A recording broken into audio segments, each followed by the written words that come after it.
Welcome, I'm ladies warm and and gentlemen, to this week's edition of the Penny and Four podcast. Don't worry, they didn't hear any of that. I didn't hear it live until after you said that. sure. So don't worry about it. Your depraved secret is safe with us. I do not believe you. No, no, seriously, that's the chat. They didn't. Now, chat, I know it's only you and SoFlo usually, Gabby, but I need a favor.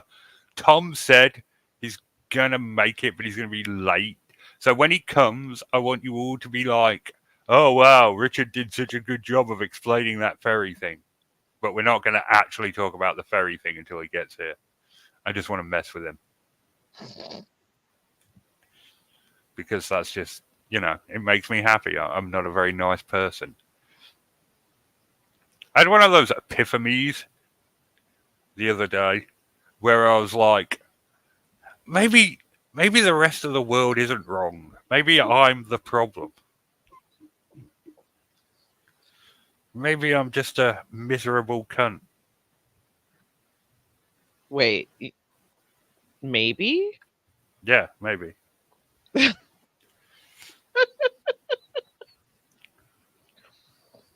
Yeah, maybe. Oh, okay. I'm not saying it's definitely not the rest of the world.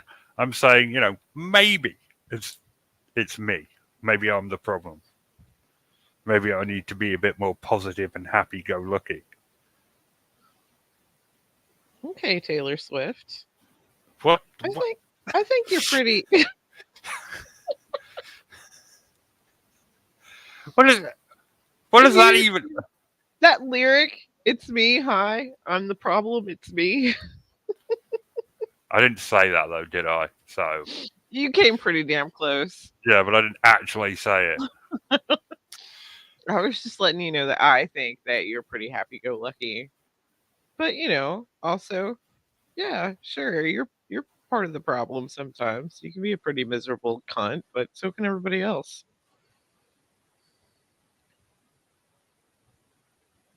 Everybody is at least a little bit part of the problem. You reckon? Yeah, I think Does so. that mean you're part of the problem? For fucking real, absolutely. Yes, I am. So what is it that you've done specifically that's part of the problem?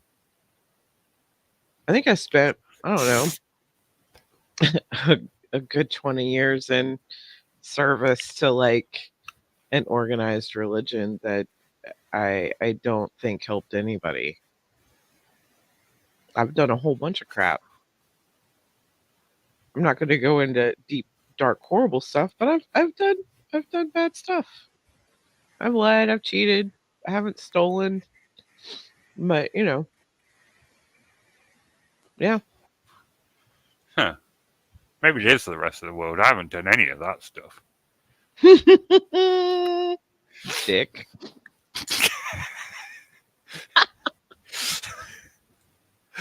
Yeah, but like, you know what I mean? Where you just go, maybe I need to change who I am. Maybe I need to try and be more happy-go-lucky. Yeah. And then you go to therapy to try to like learn what's weighing you down. Yeah, that seems like a lot of work. I was thinking about joining a cult instead.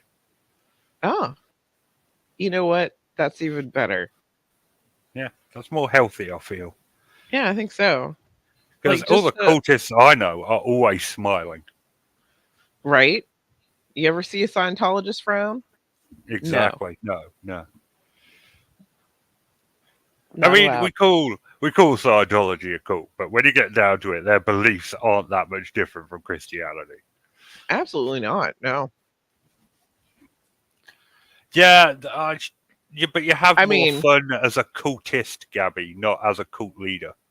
Cult leaders generally end up in jail. or unalived. Or unalived, exactly. I wouldn't mind being the guy behind the leader, the vizier. His number one.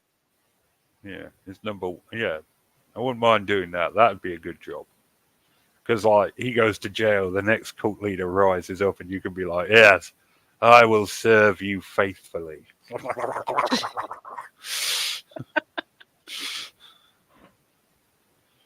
Probably, won't do the little laugh thing because that might give me away. A lot of cults. I like read a lot on cults and watch a lot of documentaries and stuff, and they just seem like very incredibly structured MLMs. If Mary Kay was super rigid and made you walk in form all day and beat the shit out of you when you didn't sell all the cosmetics, and They same do with that, don't Tupperware. they? I mean, nah, not that I know of. Shit, do I need to look that up? That'd be hilarious if, like, the Tupperware lady beats on her lowers. Sell more so I can do less. I wanted to go to nationals. I wanted to go to nationals with these numbers. I'll be lucky to go to state. What is wrong with you? My pink Corvette. They promised me when I signed up. I'm surprised. I know people are stupid, but the fact that people still in this day and age fall for pyramid schemes is just Not pyramid schemes. Multi-level marketing. in the shape of a pyramid. Shh. Shh. Pyramid schemes are illegal in the United States. Multi-level marketing isn't. Yeah, but the levels get smaller until it comes to a tip, if you will, like a trapezoid scheme.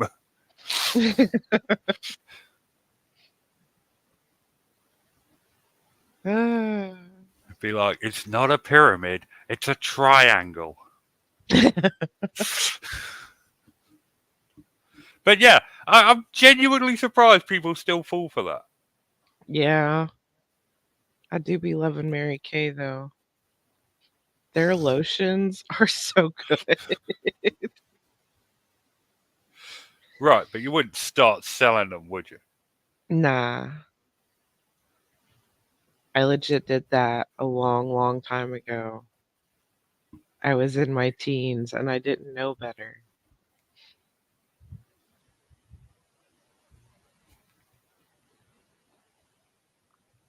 Legit. I didn't get anywhere because I didn't care. I just wanted $200 worth of free cosmetics if I was being I mean, I just used all of it. just used all the stuff they gave you to sell. Absolutely did. I paid for it. Y'all gave it to me at a discounted price. You lose. I get the makeup. Sorry, I didn't sell anything. I didn't care. Didn't care enough to do it. Nah. I think I still have the makeup bag they give you. It's probably in my closet somewhere. Yeah, alright. So, yeah, okay, well, we wait for Tom. Oh, Soflo, you were in a cult. You'll have to tell us about that. I really want to know. Apparently, Gabby spent 5 hours the other day debating whether to use either or neither in a sentence. Gabby and who? Herself. I Ah. don't know. All the I don't Gabbies. know. You know what? I have arguments with myself like that all the time. And I generally just Google it. Yeah, but you can't trust Google. It's run by them. It's run by the bad guys, and they care about your grammar enough to lead you astray on that. Alright, yeah, here we go. So Gabby's giving us the full story. So her mum wrote a note. Not home, either of us, was what the note said. And so Gabby then spent the next 5 hours arguing with herself whether that should have been either or neither.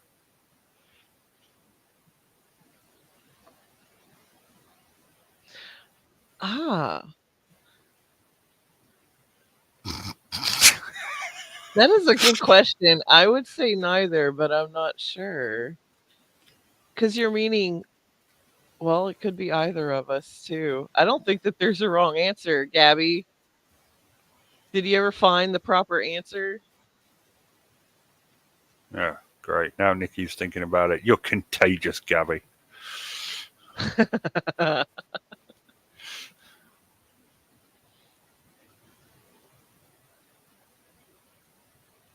It's complicated.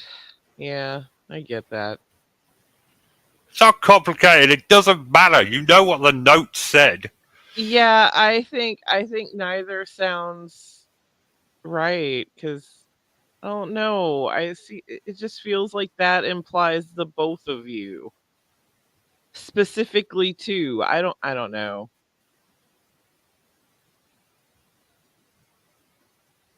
This is. It doesn't matter one Quality iota. entertainment right here. It doesn't matter one iota because you understand what the note meant.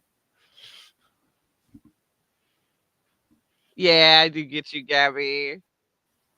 Yeah, female grammar nerds. I get Yeah, it. I no, get no, it. Gabby. Nikki totally gets you, and she's hotter than me. So maybe somebody else should be the focus of your attraction. Just, I'm going to run away from the stream now. Gabby, meet Nikki. Nikki, Gabby, run. What's up, girl? How you doing? I've met Gabby. I put my arms around her. I think I even kissed her cheek. I mean, fair enough. Oh, Tom just messaged. He's on his way. So on our way, lads. Let's get this awesome attempt to mess with Tom underway. What shall we call it? Operation Make Tom Look Like a Dick is a go. Wow. I really need to come up with better operation names. I'm not very creative. That's my problem. Yeah. I'm sorry. You are very creative, but not in the naming thing. I'm really terrible at naming things. Me too. I think I don't like to name things. That's Why my not? issue. I don't know. It's just because, like, you name pets and then they pass away. I don't know. I just feel like it's really painful to name something that's just gonna leave, and that's why Baby Kitten's name was Baby Kitten throughout the like 16, 17 years of his life. Because I Rip, didn't want to baby name him. kitten. I know, I miss him so much. What a douche. Love that cat.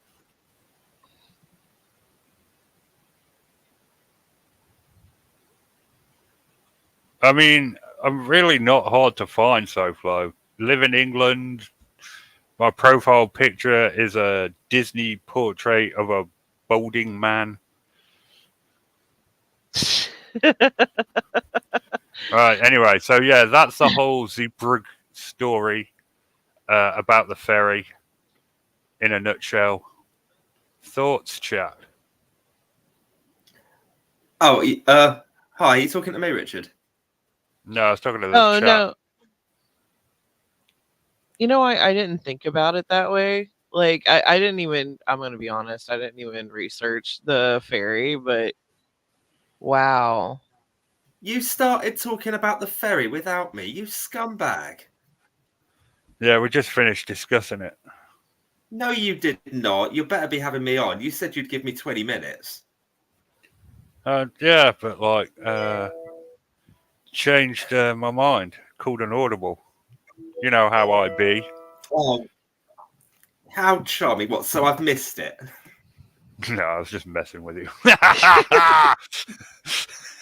Operation Make Tom Look Like a Dick was a complete success, chat. He was so sweet about it, though. That was the nicest tongue lashing because I would have lost my shit on you.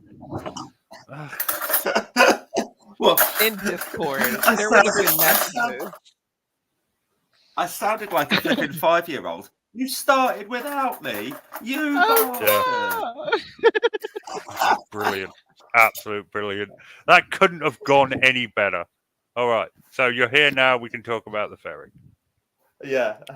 How you doing, guys? You both all good? yeah. Doing Sweet. good. Wicked. We just Okay, so Richard, we both seem to know a fair bit, and we both seem to want to talk about it. So, shall I kick off with what I know about the background, and then leave, and then you can talk about the incident?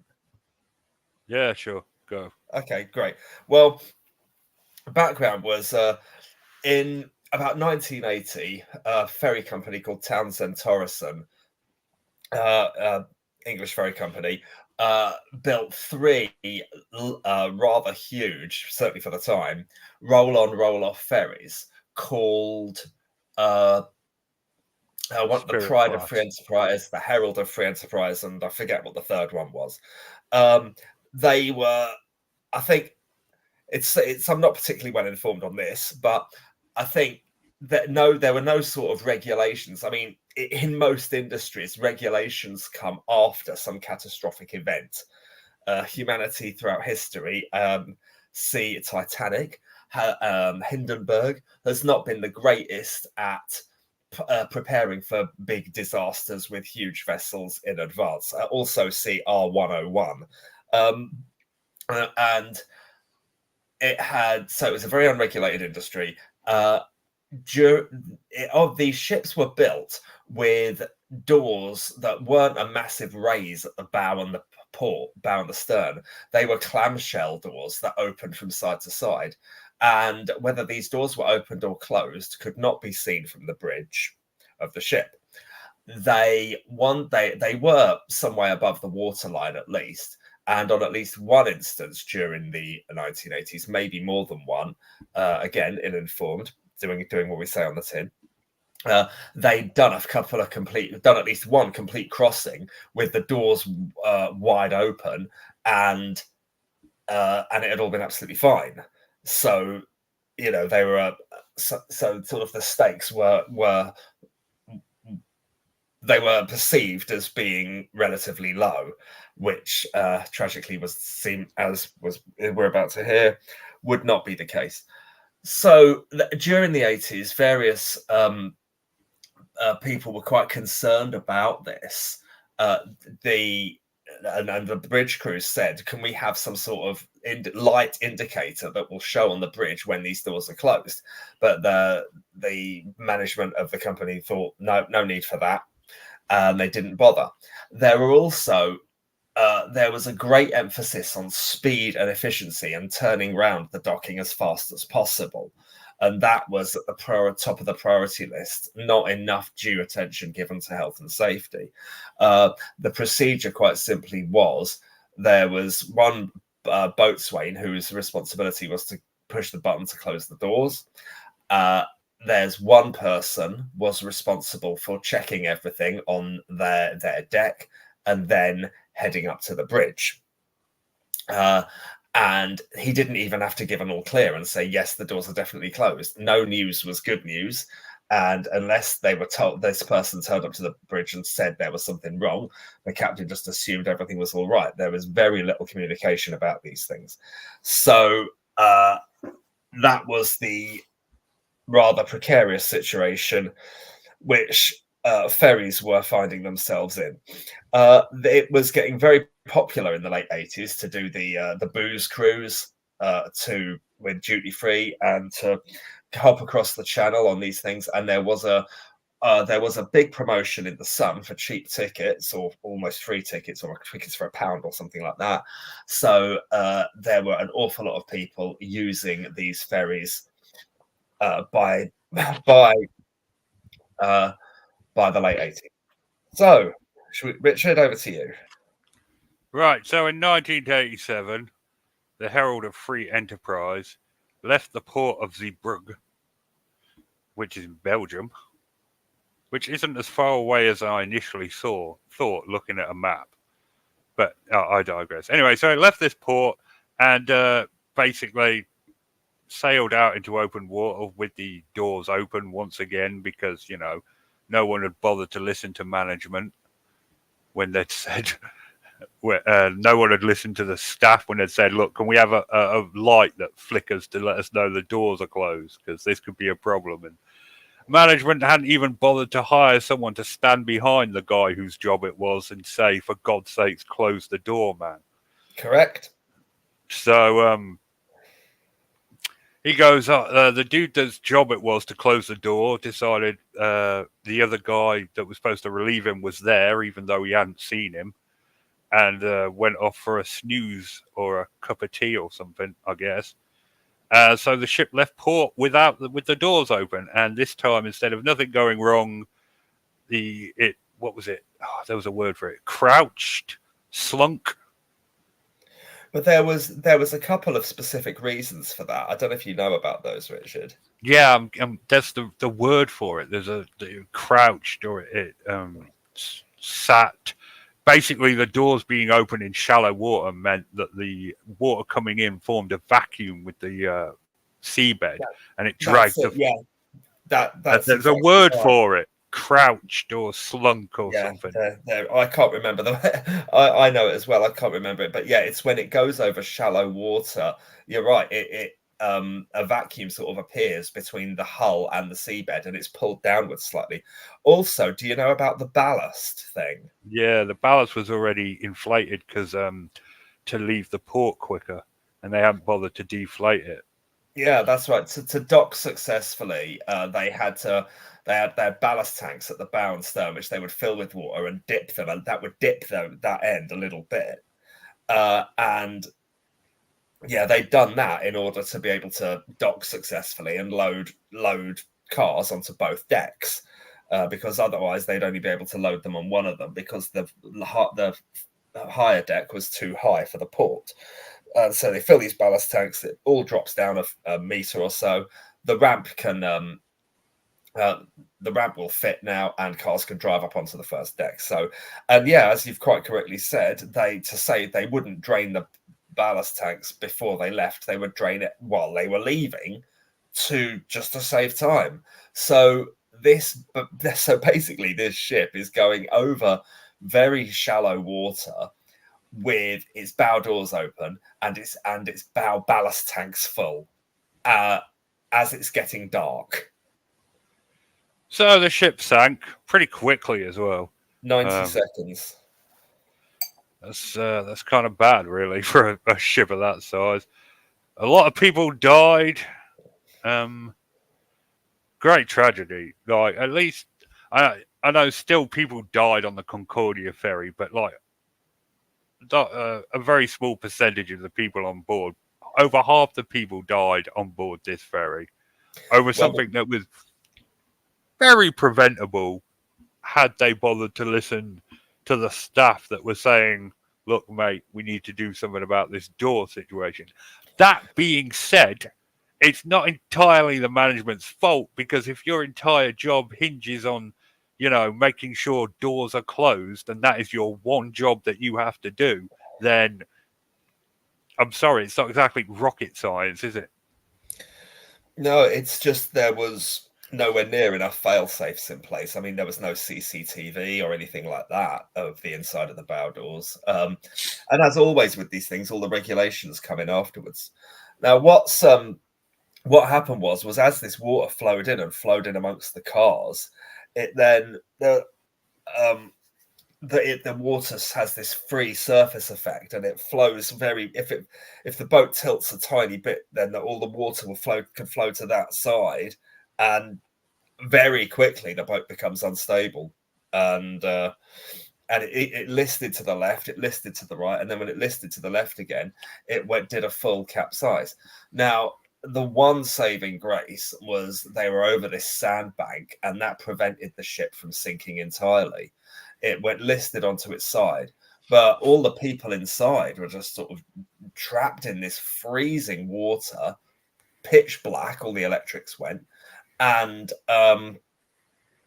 sort of halfway through all these restaurants and the shop and things that are on their side, working out how they're going to try and climb out. And there are all these glass partitions, or these perspex partitions between the way the ship was designed, and they sort of became real barriers to prevent the which trap people down, and yeah, a lot of most of the people who died of hypothermia. I mean, obviously there was some through drowning and injuries. Some people, fell terribly. Do you remember, Paul, my my malevolent mole, when we were talking about the same company suddenly sacking basically their entire staff? Well, I consulted this individual, and they had two things to say about it. One that you have already said, which is completely avoidable and preventable. The second one is well, we've always done it this way. And the reason that we've always done it this way culture comes about is because I think these ferries would have sort of gradually gotten bigger and bigger and bigger. And the first roll-on, roll-off ferries would have been very small ones where, you can, where from all points of the ship, you can see the bow and stern ramps coming up and down, just the little ones, the ones that you get that cross rivers and things like that. There's one across the Thames at the Woolwich ferry, and most recently on a little one on the Isle of Wight. And yeah, I think as they gradually evolved and got bigger, the regulations didn't change and didn't update. Well, why would they? If it isn't broken, why fix it? And if it is broken, what's the point in fixing it now that it's broken? It's broken anyway. Because ships had gotten enormous. That was the point. Yeah, but that costs money, Tom. Exactly. They don't want to. They either want to spend money on what they want to spend money on, which is getting you in and out quicker. They don't care about safety. Like most of these companies, especially large companies like that, they do not care about the safety of their workers. We're 100% expendable to them because as long as they're making bottom dollar, they do not care. It's I mean, the corporate. I've seen a couple of documentaries which have talked about corporations being these evil things that almost they're the result of the hive mind, with the worst parts of some bad people. Well, that's how it feels. I agree with that. I mean, has anyone seen a film called, is it Dark Water? Yeah. I mean, that is a really, really good example of that. And just sort of the way the corporate language kind of, it's like they're like some evil force that kind of seems to be far harsher than the sum of the harsh parts of the people. It's because they only care about making more and more money. That's all they care about. Mm-hmm. Mm. And we're not real people to them. We're just, engine parts. Yeah. That reminds me of that brilliant line in Fight Club when Edward Norton, quite early on, this just sums up the evil of the corporation, of the idea of a corporation.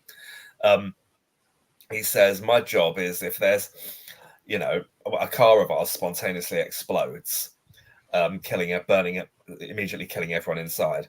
Our job is to take is it the the number of cars in the field, B times B, the probable risk of failure, times C, the average cost of an out of court settlement. If A plus B plus C is lower than the cost of a recall, we don't do one. No, A times B times C is lower than the cost of a recall, we don't do one.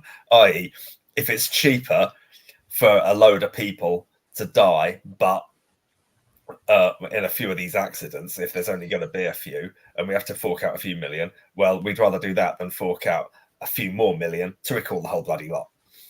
Yep. And it's a very cynical film. Yeah, that's a great example of that cynicism. Yeah, I have that belief. It's the fact of our inflation going up and everybody thinking that it's, all of this person's fault or that person's fault, or, it's just the way things are. Most of these corporations in the past year have made record-breaking profits. Oh. Record-breaking. Like, more than they've ever made ever. They're more profitable. So all of this inflation, like Kellogg's, they Yeah. upped their prices like 56%, at least in the United States. And What? when asked why, they said, well, because we could. If they Yep. don't like it, they can eat cereal for dinner. That's literally what was said. In the midst of inflation, all of this inflation is just because corporations realized, oh, we can charge more and they will pay it. Well, they're terrible. There's a massive scandal over here with water companies. Whenever there's a storm, if drain systems are going to flood, then water companies have permission to do sort of an emergency venting of raw sewage into rivers. And once one started doing it, they all started doing it. So every time there's a storm, all the water companies are like, come on, lads, open up. And they chuck loads and loads of raw sewage into British freshwater rivers. The reason this was all found out was because a couple of wildlife enthusiasts noticed that suddenly the rivers were just getting really unpleasant. They were smelling terrible, and all this wildlife was dying. And they looked into it. They discovered this is what was happening. This was discovered by ordinary people. I read an article about it, not by journalists or anything, or any regulators. It was just discovered by ordinary people who just joined the fucking dots. Yeah, well, these people control the world now. There's fuck all we can do about it. You know, they're the ones that make the decisions, not governments. You can blame Tories all you want. It's the special interest groups that control them that are the ones in charge, and they're always corporate leaders. Yeah, because they're the ones who line the politicians' pocket. So, you know, they're all being funded by someone. I remember when Canada lost their crap because of, I think it was Trudeau getting all of his donations from these corporations and stuff. And I was like, isn't that just what every politician does? Like, don't let them hear about the way we do in America. This is like the worst part for me, is that we know what the problem is. We know where the problem is, but we still don't do anything about it. Yeah, but we can't. We could storm their bloody offices and kill them all. Oh, you can't say that. Nope. I just did. Nope. Nah. I'm just saying we could. Yeah, but it doesn't work well. I mean, we won't. God knows it's we won't. True. Yeah, no, absolutely. But yeah, we are not an extremist group. Absolutely not. I don't even like to go outside. Okay, like last thing we want is the feds busting us. So stop giving them a reason to, Richard. Jesus. But Tom, I know it annoys you. Okay, fine. It doesn't annoy me. It makes me fear for my career.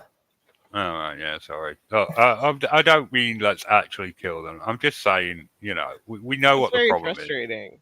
Yeah, it's super frustrating.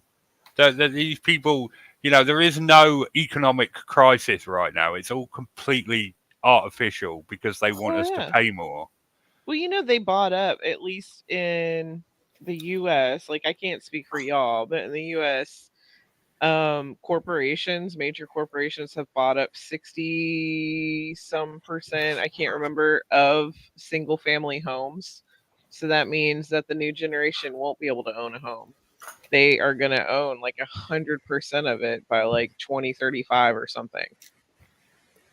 So no one will be able to buy a home unless they're making good money. They're going to be stuck renting from a major corporation. That's been a massive problem over here. It's horrible. The housing market over here is just screwed. It's things like whenever there's a load of new built houses, whenever a patch of new houses is planned and built, there's meant to be a substantial chunk of them are meant to be sold at a low, reasonable price for reasonable people. for reasonably people on a reasonable salary. But every time they find a reason not to do it, because I mean, from the corporation's point of view, say you're going to build 100 houses, if you have 25 of them for £100,000, but that then and you could get the same 25 for £250,000. That is I can't do the maths, but that's £150,000 times 25. But they will do that and find an excuse and find a reason to dodge the rules. And nothing's enforced. No one does anything about it. And what do you get? No affordable housing. It's all just stays more houses for the rich toffs. Right. And it's a massive scandal. It's horrendous. I don't know how anyone. I mean, we were very, very lucky to be able to buy our house when we did in 2005. Oh, no, it was about 2008.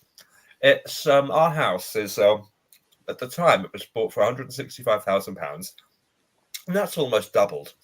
It's worth almost £300,000 now. It's ridiculous. It's absolutely nuts.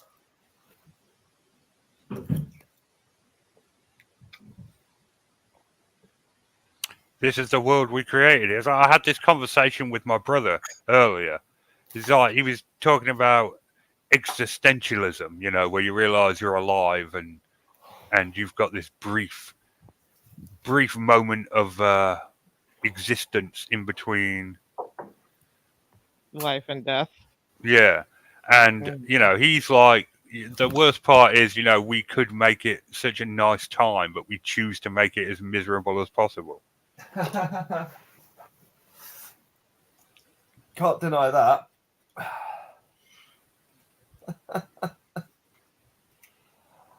Oh boy. I'm excited for Gen Z. People talk crap about that generation, but they're going to do some stuff.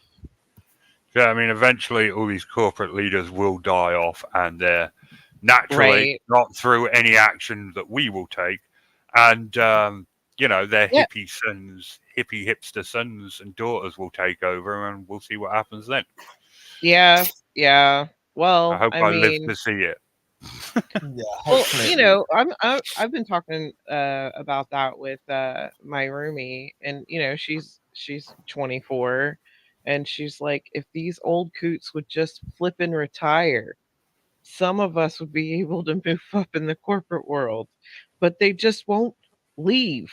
Like, they just need to go home or go to a home. She's like, give someone else a try. And she's talking about, politicians and major corporate leaders and crap like that. She's like, retire.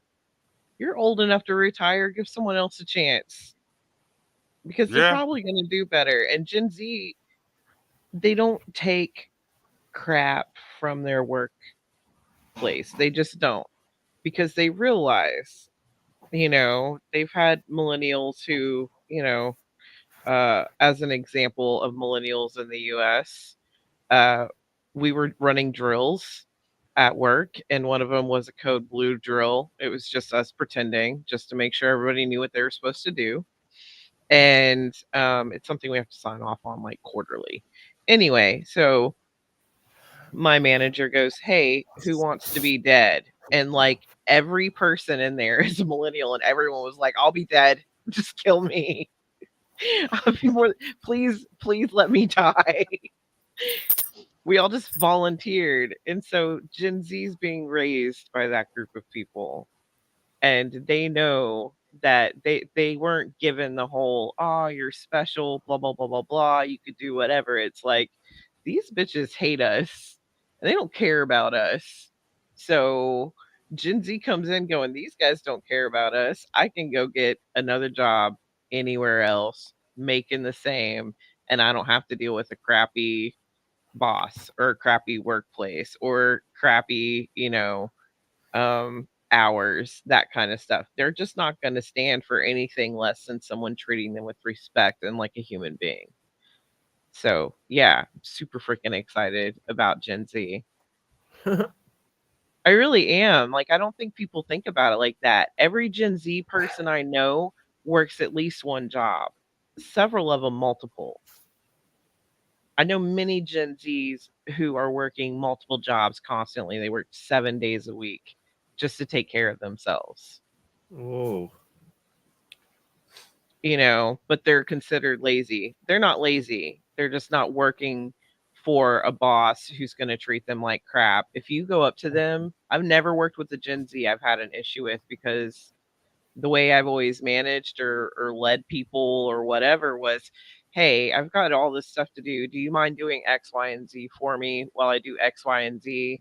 And in turn, they know when they're overwhelmed, I'm going to step in and help. I've never been like, you need to do X, Y, and Z because of yada yada, or just you go do blah blah blah. It's always been like, hey, would you do this for me? I respect them and I help them, and therefore they respect and help me. And that's how Gen Z works.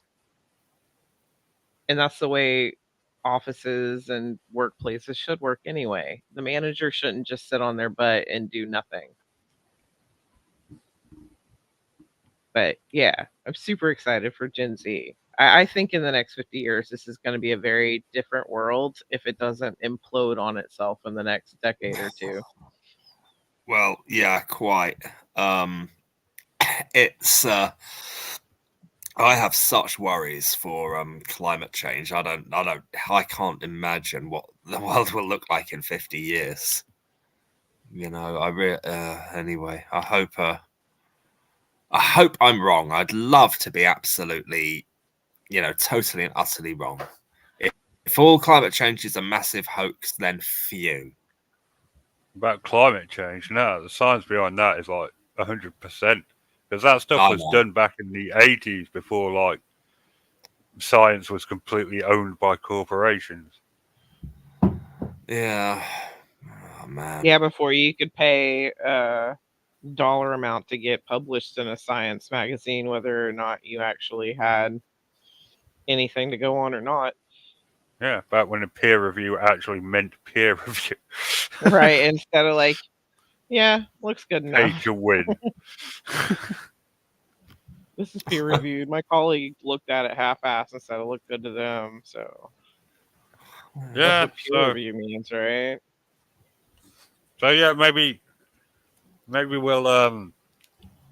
we'll turn it around as a species with Gen Z, making shit work. Maybe it should be us. Maybe we should be more proactive. Yeah, but I think millennials are just like, I think we're too apathetic. Yeah, that is a curse of our generation. We are like, well, same with I think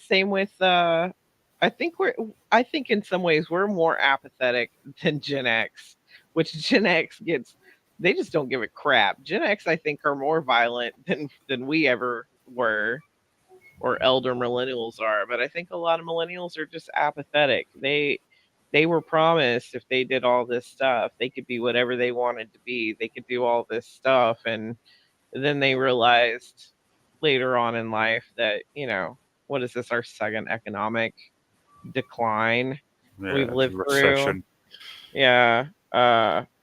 Through that, and through just minimum wage not moving and all of that, I think that we've become incredibly apathetic, and we're like, well, this is the hand we're dealt, so we just put our nose to the grinder and deal with it. And I think some of us still have hope that it will get better on its own. Well, it's not going to get better on its own. That's why revolutionary leaders like Tom, who has radicalized me, lead us to a better future. Tom is not radical in any way. I love Tom. Maybe in like an 80s kind of way, like surfer radical kind of way. But I'm far too incompetent to organize anything as sophisticated as a revolution, even if I wanted to, which I don't. Hey. Guys, I've got a story for you. And it's true. Yes, it is. Oh man. Oh geez. So okay. This happened. Just. So I'm just umming and ahhing. Do I really want to be broadcasting this online? I I've started, which is a bit annoying if I don't leave any cryptic cliffhangers. But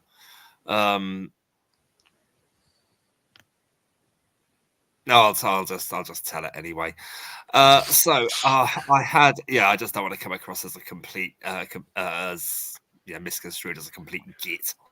I did something really lousy in my classroom. I felt terrible for this one.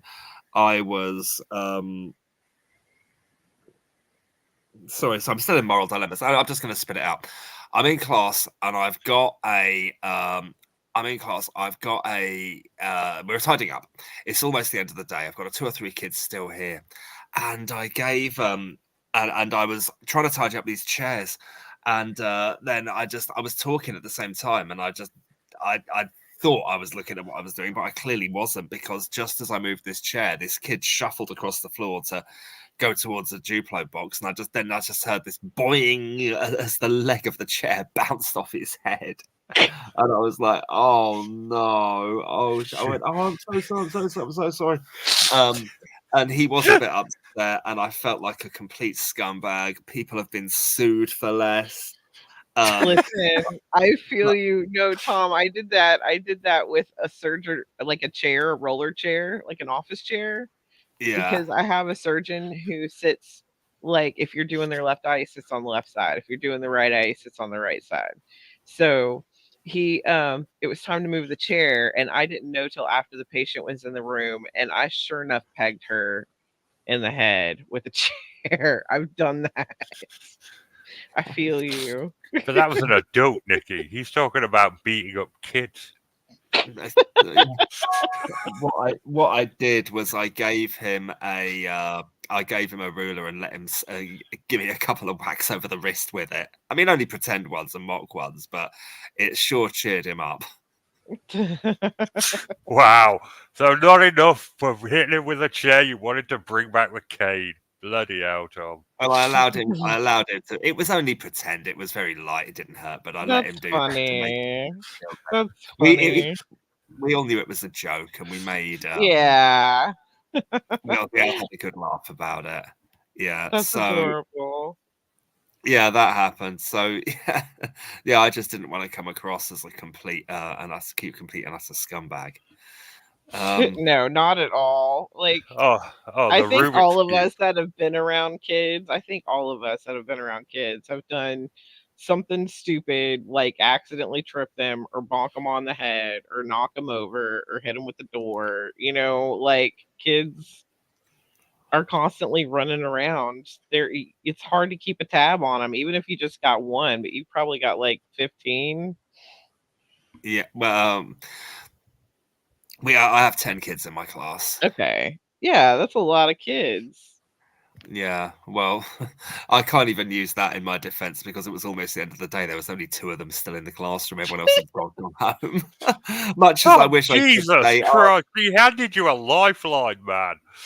I know, but my conscience is too honest. I understand. Nah, I think any parent would know that sometimes kids get in the way. You can have one and they'll find a way. Yeah, Madison was always constantly underfoot.